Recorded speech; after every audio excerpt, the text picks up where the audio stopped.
a palestra do perito criminal federal, André Caricati, chefe do setor de crimes por computador do Instituto Nacional de Criminalística, do Departamento de Polícia Federal, mestrado em Inteligência Artificial, e que nos irá falar sobre investigação e prova nos crimes praticados por meio da internet. Sua palavra. Nós temos aqui a denominada Operação Brasília, que ainda não teve todos os seus passos formais concluídos, mas se iniciou em janeiro de 1999, com instituições denunciantes Universidade de Brasília e Instituto de Pesquisas Econômicas Avançadas. Denúncias: suposição de introdução de escutas telemáticas, os grampos telemáticos, e a produção de danos mensuráveis nas instalações de ambos os órgãos.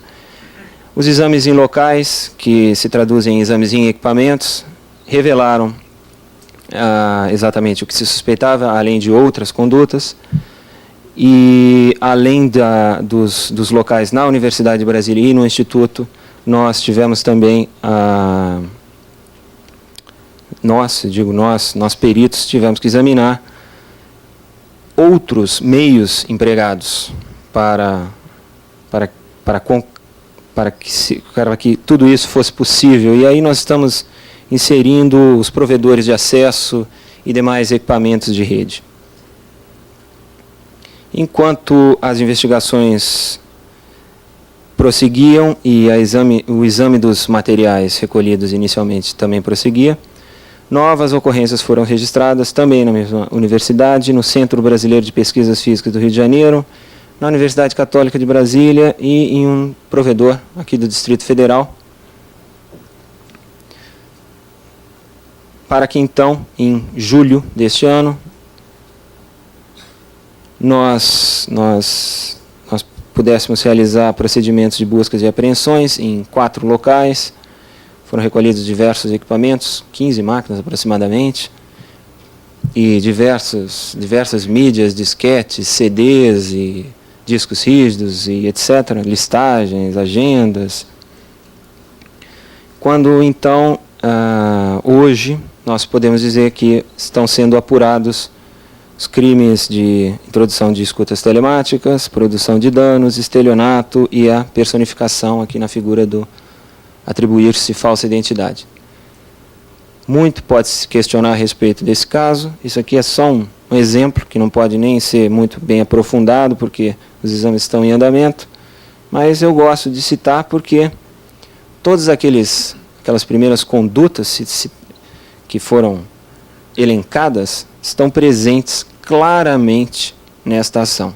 Mas claro, é tudo muito claro. Claro que óbvio que não é tão simples assim demonstrar, e nós, evidentemente, perdemos um bocado de material, porque, vamos dizer, nós não tivemos, toda a agilidade que poderia ser considerada como ideal, mas também ter em mente condições ideais não é o ideal. Nós devemos fazer o que nos é possível.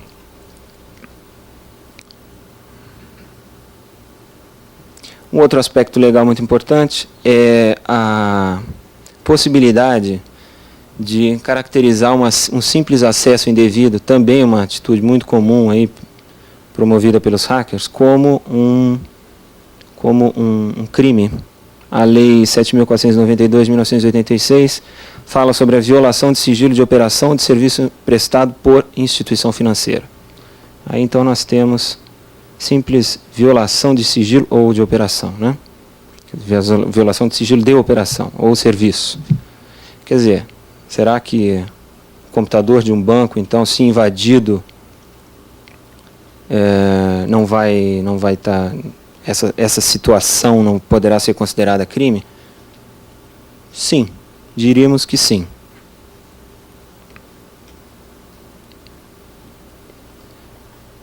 Aqui, sobre direitos do autor, nós temos aí o crime de pirataria, ao considerar o software como produção intelectual, uma produção intelectual que merece destaque. Então, o autor goza de proteção conforme dispõe não mais essa lei. Lamento lhes informar que eu estou um pouco desatualizado aqui na minha apresentação, mas a lei correta, se não me engano, seria a Lei 9.610, que já é uma atualização da Lei 5.988 de 1973, que fala sobre os direitos do autor de obra literária, artística ou científica. O software considerado como uma produção especial, científica especial, merece destaque. Então, a Lei 9.609 vai dar proteção extra ao produto, ao software.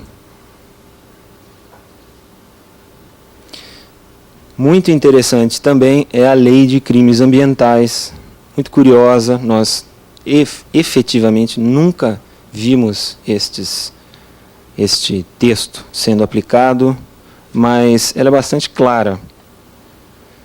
A Lei de Crimes Ambientais, ela na verdade trata também do ordenamento urbano, do patrimônio histórico, artístico e cultural, e em seu artigo 62 está lá transcrito o texto: destruir, inutilizar ou deteriorar.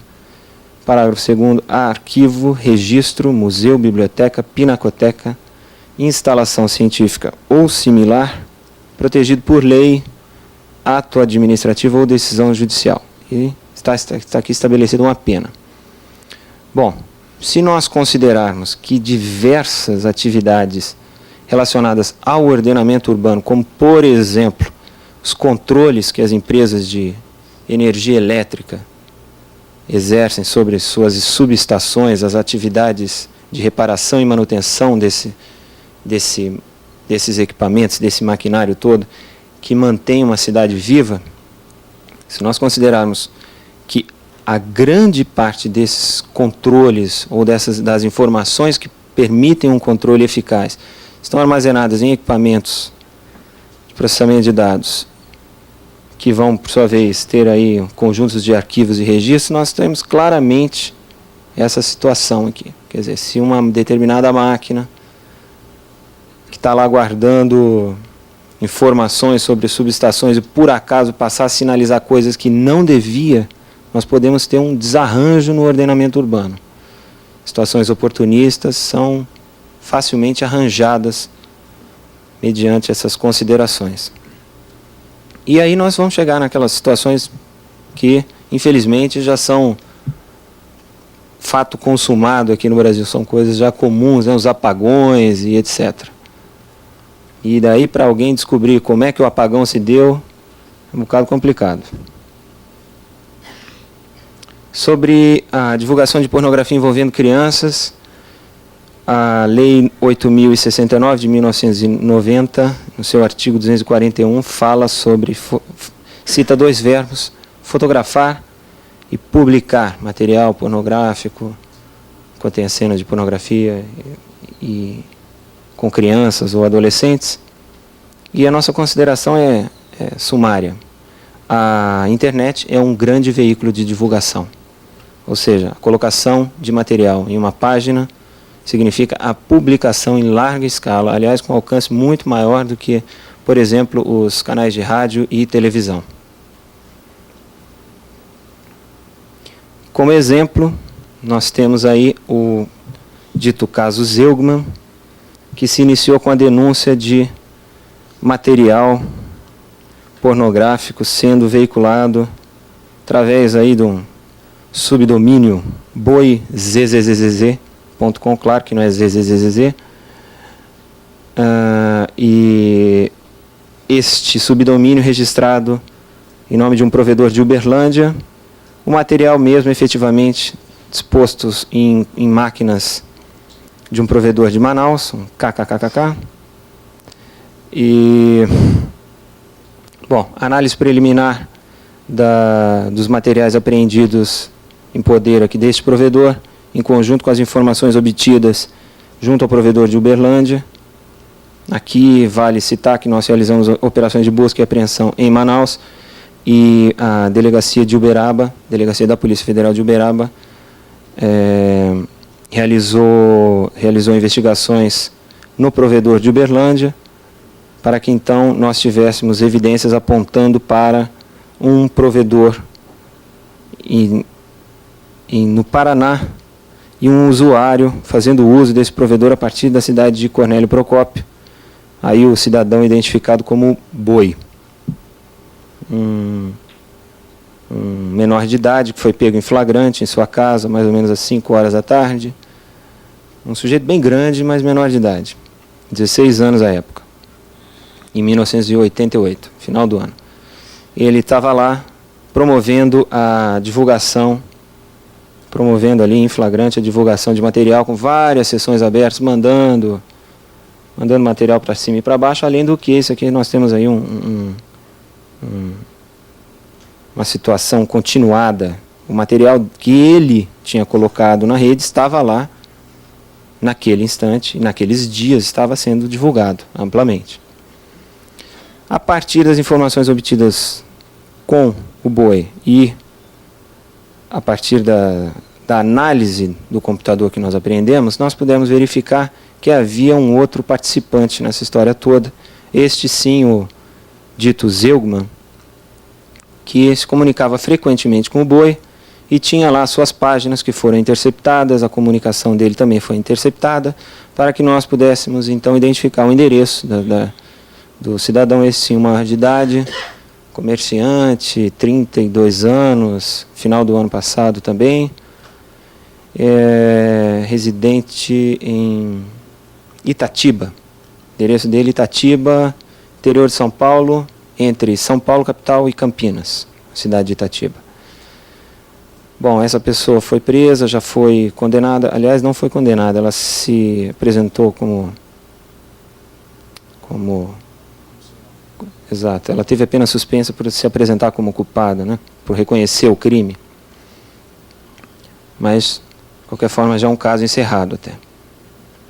Seguindo, nós temos aí o projeto de lei 84 de 1999, que na verdade é um aprimoramento para o projeto de lei 1713 de 1996, famoso projeto de lei do ex-deputado Cássio Cunha Lima, que foi trabalhado, nós participamos da reelaboração do texto, junto com associações de magistrados, nós demos nossas sugestões.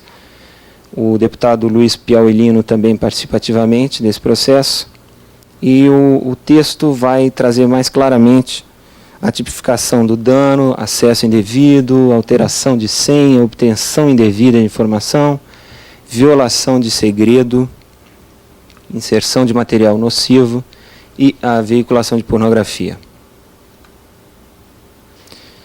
Tecendo algumas considerações sobre ciberespaço, eu vou me restringir àqueles aspectos que influem sobre a atividade policial, a tradicional. Será que o ciberespaço muda alguma coisa para a polícia? Muda radicalmente. Primeiro, os conteúdos são altamente dinâmicos. É sempre possível, ou quase sempre possível, estabelecer múltiplas rotas para que de A se chegue a B. A facilidade de trabalhar em anonimato é enorme. E a dispersão territorial é intrínseca, que é evidente, clara. Certo? Bom, isso tudo, então, traz alguma coisa para se pensar quando o assunto é qual o papel que a polícia tem que desempenhar nessa história toda aí. Onde é que a polícia entra? Será que vale a pena a gente insistir como, por exemplo... o engraçado é que os americanos estão insistindo, então a gente vai ficar aqui meio pondo a mão à palmatória, né? Mas eles insistem muito em trabalhar ostensivamente, ou seja, formar as PMs da rede. É complicado fazer isso. Tá? Você ficar examinando conteúdos indiscriminadamente, isso você vai bater em diversos pontos. Além das questões de sigilo e privacidade, que eu não estou nem considerando, há de se levar em conta a dificuldade tecnológica para fazê-lo. É claro que frequentemente nós trabalhamos monitorando, mas é um monitoramento extremamente restrito, direcionado a pontos específicos e, claro, com todas as autorizações judiciais necessárias. O papel da polícia, então, seria o papel repressivo, a persecução e investigação. Dado a ocorrência dos ilícitos, a polícia tem que se esmerar em técnicas para saber analisar as evidências, saber conduzir investigações rápidas e eficazes. Com isso, eu passo aqui a segunda parte da minha apresentação para o meu colega, o Jorilson.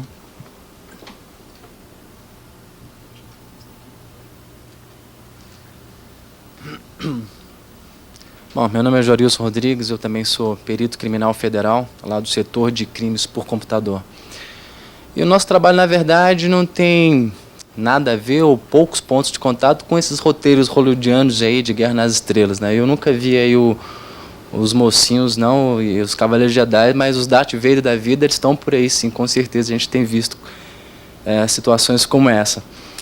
Bem, e na verdade, senhores, muito tem se falado sobre crimes por computador, sobre polícia cibernética, sobre o crime informático.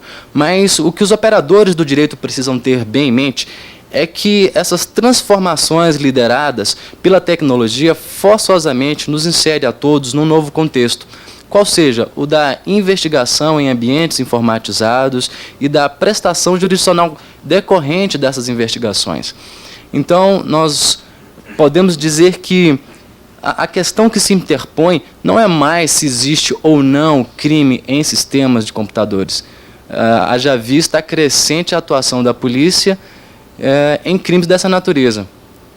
Nós vamos então estar falando aqui sobre a materialidade no ciberespaço, em crimes que envolvem computadores, tratando das suas características e como é que se recupera essas evidências.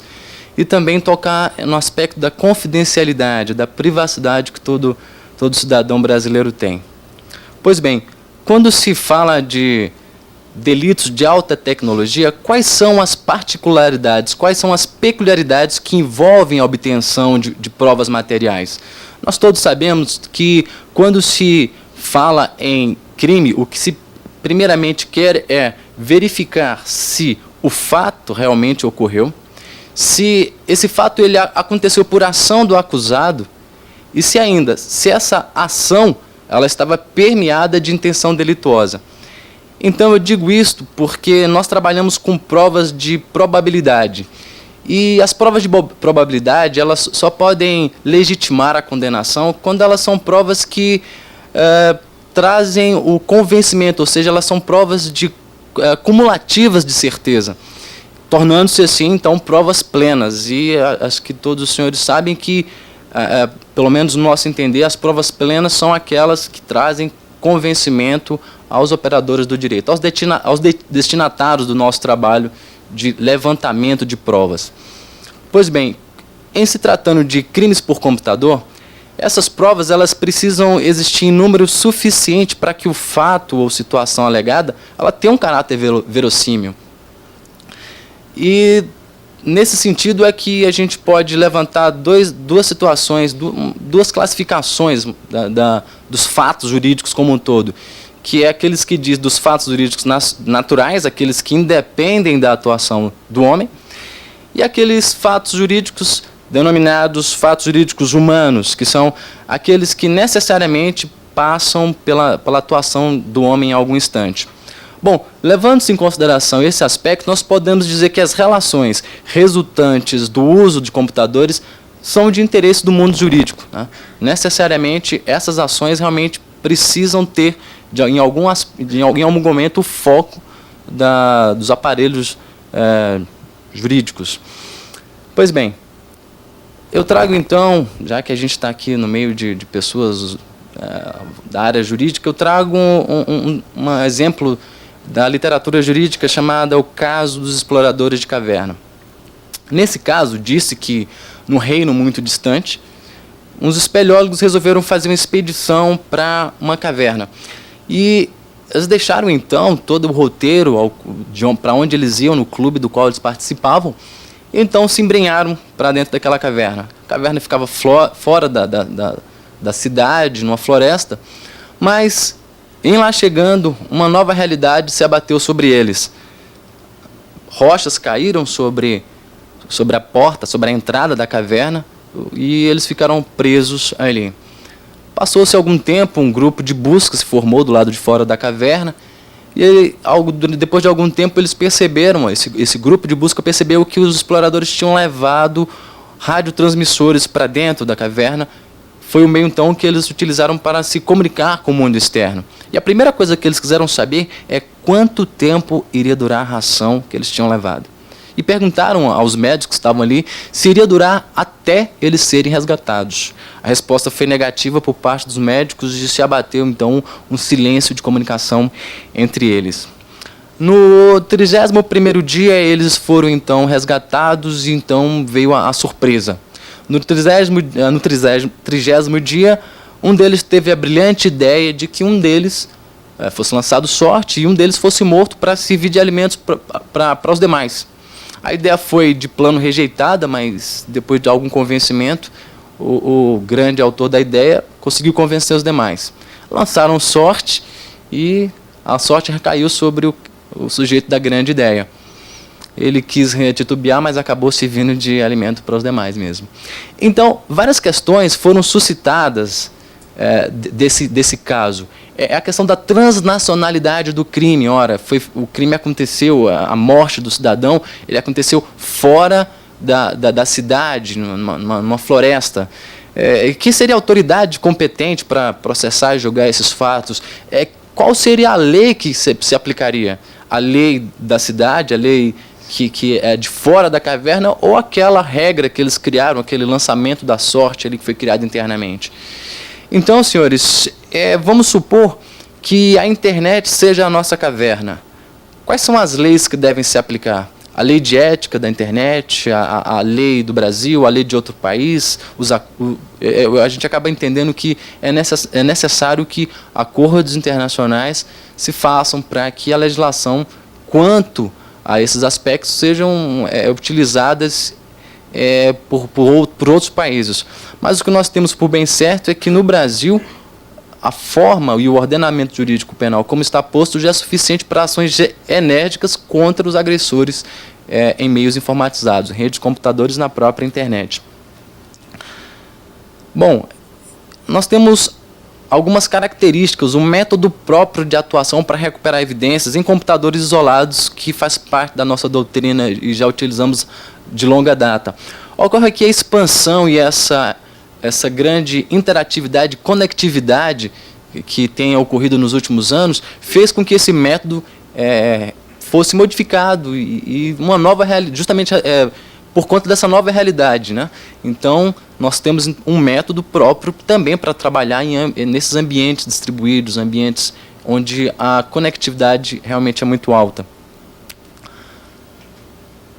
Quando a gente fala de recuperação de evidências, nesses meios informatizados, fica realmente parecendo que é um terreno muito árido, muito pedregoso, né, professor Gondim? Mas já que o professor já trouxe o cascalho, nós vamos tentar asfaltar isso aí, dizendo o seguinte: imagine os senhores um caso concreto onde um local de crime, um local de morte violenta. Então tem-se lá os seguintes vestígios ou indícios: o projetis da arma de fogo, uma caneta de ouro que tinha o nome da vítima ali gravado, talões de cheques da vítima foi encontrado já em outro ponto da cidade com os estelionatários, uma identidade falsa apreendida na fronteira com um cidadão que tinha trocado a identidade, estava tentando passar, marca de calçado no próprio local, impressões digitais. Tudo isso são os vestígios, os indícios, né, que podem vir a se tornar indícios, e são esses elementos que nós vamos procurar trabalhar para elucidar o crime. Vamos fazer, então, uma comparação com a recuperação de evidências em ambientes informatizados. O que nós temos são arquivos de textos, arquivos de áudio e vídeo, arquivos de imagens, e principalmente os registros das transações. Isso nós já ouvimos falar disso aqui hoje, né? São chamados logs, e isso muito nos interessa. Alguém poderia levantar a possibilidade: bom, esses logs não podem, esses registros não podem ser forjados? Podem, assim como outras provas também no local de crime.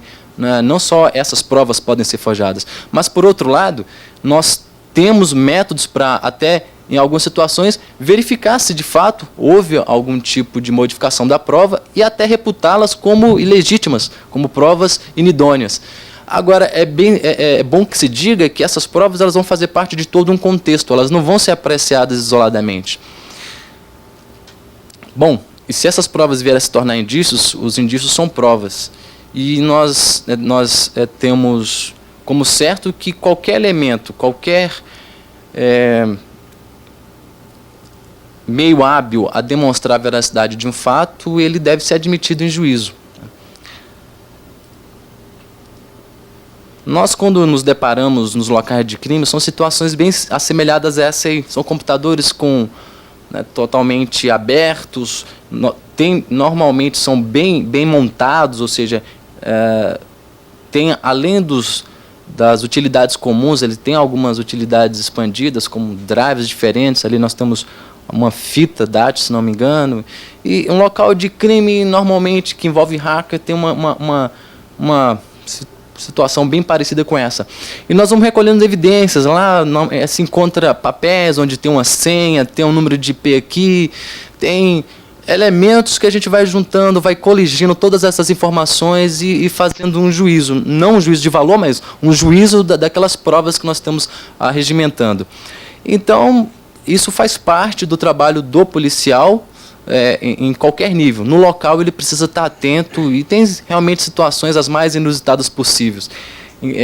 Disse normalmente no meio que um lugar que se deve sempre procurar as evidências é no famoso mocó, né? É onde eles realmente guardam as provas, as evidências, no bolso de um paletó, no porta-mala do carro, e a gente tem que ficar atento para isso. Bom, tem outras tantas aí que não vale a pena a gente ficar dizendo nesses locais, até para que a gente continue tendo uma certa vantagem nessas situações. Com relação a essas situações, quando se fala em adentrar a residência de alguém para obter provas ou um local de trabalho que seja, mesmo tendo uma autorização judicial, a gente sempre esbarra na questão da privacidade. É como sinal de páreo. Olha a Constituição. Eu tenho direito à minha privacidade, e eu sou cidadão, e etc. Nós acreditamos firmemente nisso. Nós também podemos alegar um outro mote constitucional, podemos dizer assim, que é aquela questão de não poder, nenhuma lesão ameaça a direito, poder ser afastada da apreciação do Poder Judiciário. Então, nós, por conta disso, entendemos que há uma necessidade de persecução criminal na internet, sim. E ela se justifica justamente nessas questões, onde é necessário que haja uma paz, uma tranquilidade social. Aliás, a internet ela foi concebida, e nós acreditamos que o papel preponderante dela é justamente isso, a troca rápida das informações, a interação técnica e científica. Professores do mundo inteiro podem trocar o resultado das suas experiências de uma forma rápida. E é nesse sentido que a gente entende essa pacificação social. Nós também gostaríamos de trazer um caso prático que nós atuamos, que nós recebemos uma solicitação de continuação de investigação criminal por parte da Bélgica. Isso se deu através da Divisão de Polícia Internacional, a Interpol. No Brasil, a Interpol é um órgão da Polícia Federal. E nós trabalhamos em conjunto, recebemos então essas informações de que um cidadão estaria divulgando imagens que envolviam pornografia com crianças para aquele país. Óbvio, já que era através da internet, também para outros, né? Mas, como o cidadão belga tinha sido preso e várias informações foram obtidas a partir de buscas e apreensões na casa do cidadão belga, que apontavam para brasileiros, nós continuamos com essas investigações e detectamos que aquelas informações apontavam para um sujeito de Goiânia, próximo aqui em Brasília, e durante muito tempo nós nos debatemos sem localizar exatamente a pessoa física do suspeito. Sabíamos várias informações a respeito dele, que era um empresário do ramo de construção civil e etc., mas a pessoa exatamente a gente não soube. Até que, por um lance de perspicácia de um colega, percebeu-se que numa prisão realizada em uma cidade próxima de Goiânia, de uma mulher, de uma senhora, que foi presa justamente por corrupção de menores, e junto um vasto material que envolvia imagens e fotografias com pornografia que envolvia criança. Daí, então, nós percebemos que tinha uma conexão com o caso e de fato, a pessoa com quem aquela senhora tinha um relacionamento amoroso era o cidadão que nós procurávamos. Bom, como resultado, nós tivemos já... nós percebemos que logo que ele foi preso, o cidadão se evadiu, e percebemos que eles estavam tentando se conectar ao seu computador através de São Paulo e vários outros locais, mas o fato é que essa senhora ela já foi até condenada agora no mês de agosto pelo fato de publicar, o fato de estar publicando, foram 3 anos e 9 meses, e por corrupção de menores, se não me engano, foram 4 anos, já está cumprindo pena lá em Goiânia. E eu digo isso porque é bom que fique claro que as ações elas estão acontecendo e os resultados estão sendo obtidos. Esse foi algum dos casos. Existem vários outros que a gente poderia estar citando aqui, mas não temos tempo. A gente trabalha de uma forma onde nós achamos necessário estar o tempo inteiro manifestando o que está acontecendo. Acho que o nosso objetivo muito mais é didático, é que as pessoas compreendam que a internet e as redes, computadores devem ser utilizadas de uma forma legal. E caso isso não esteja acontecendo, há meios, né, meios legais para se alcançar os suspeitos. Eu gostaria de encerrar dizendo uma frase que me parece pertinente para o caso. É que a pretensa virtualidade sobre a qual esses agressores se escondem, elas não podem subsistir diante da necessidade de persecução criminal. Então, para nós, é patente que há métodos e há formas de se alcançar indivíduos criminosos em redes de computadores, na internet e em meios informatizados como um todo. Obrigado.